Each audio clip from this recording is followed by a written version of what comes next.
precipitate as iron 3 hydroxide. The precipitate is filtered as iron 3 hydroxide.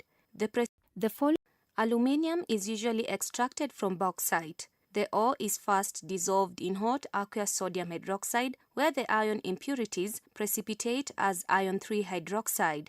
The precipitate is filtered as iron 3 hydroxide. The precipitate is filtered off aluminium plus water plus sodium hydroxide to form sodium aluminate. Aluminium hydroxide is precipitated by bubbling carbon 4 oxide through the sodium aluminate filtrate. The product is filtered off and silicate impurities remain in solution. Aluminium oxide residue is heated to give pure aluminium oxide. The aluminium oxide is fast melted. Aluminium oxide has a high melting point, 2015 degrees Celsius, and a lot of heat would be needed to melt it. Hence, the oxide is dissolved in cryolite or sodium aluminium fluoride, whose melting point is 900 degrees Celsius, to lower melting point temperature of aluminium oxide to about 800 degrees Celsius. The melt aluminium oxide is then electrolyzed in a steel tank as shown below.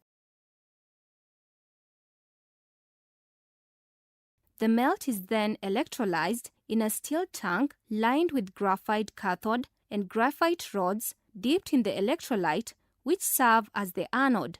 The graphite lining in an inert electrode which prevents alloy formation. During electrolysis, aluminium is deposited at the cathode and oxygen is given off at the anode.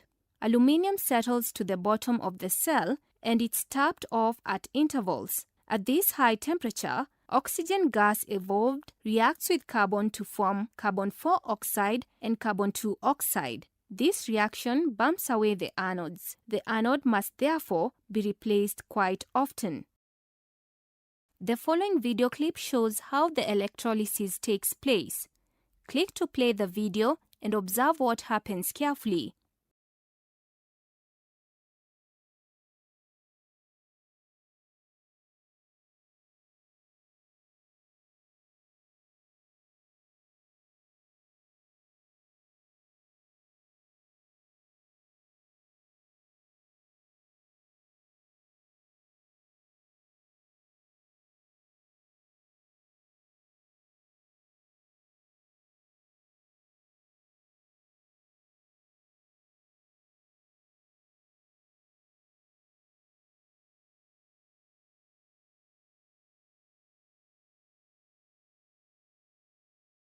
Aluminium is used in the manufacture of various products.